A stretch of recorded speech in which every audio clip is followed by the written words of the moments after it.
So recently, I was having a conversation with a client of mine, and he was sharing a lot of his wins. And one of the big wins for him that I found pretty awesome was he's like, Logan, I got to tell you, man, ever since starting within this program, the ibuprofen is gone.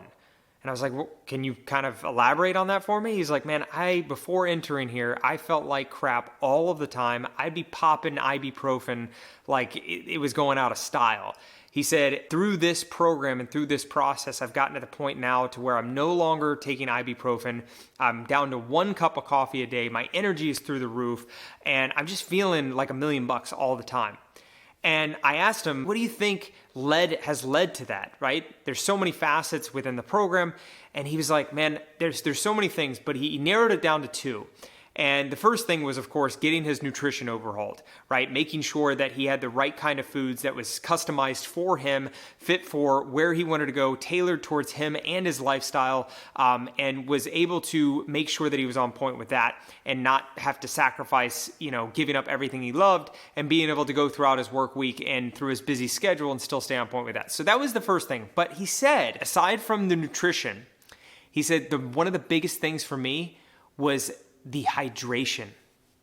I said, really, the hydration? He said, yeah. He's like, man, I got to tell you, I realized that through this, by tracking in regards to his water intake, he's like, I realized I probably was hardly drinking any water before this.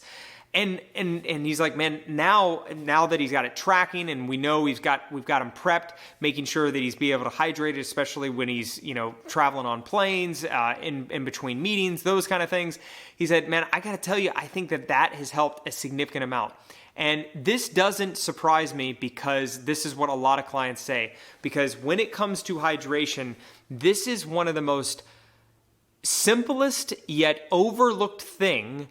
Between this and sleep, hydration is one of the most overlooked things. So listen, if you're a guy listening to this right now and you find yourself feeling drained and you're tired and you feel like crap all the time, my very simple suggestion for you, and you'll probably hear me say this 1,000 more times, is up your hydration game, right? See if you can find yourself drinking a little bit more water throughout the day, especially the moment you get up before you have any kind of caffeine source, anything. Make sure you hydrate. And I think if you do, and you stay on point with that, along with getting your nutrition in order and in doing some other things in regards to movement and exercise and sleep, all of that, you get all that in line, I think you'll find you're going to start to feel a lot better. But without all the other stuff, I would start simple as nutrition. And it sounds so simple, but I'm going to have you consider that little hinges swing big doors. So before you write it off and click off and go look for another sexy thing, start with the foundation, start with hydration, see how you feel, up your game on that, and then come back to me and drop a comment below and let me know how much better you feel, or even drop me a direct message.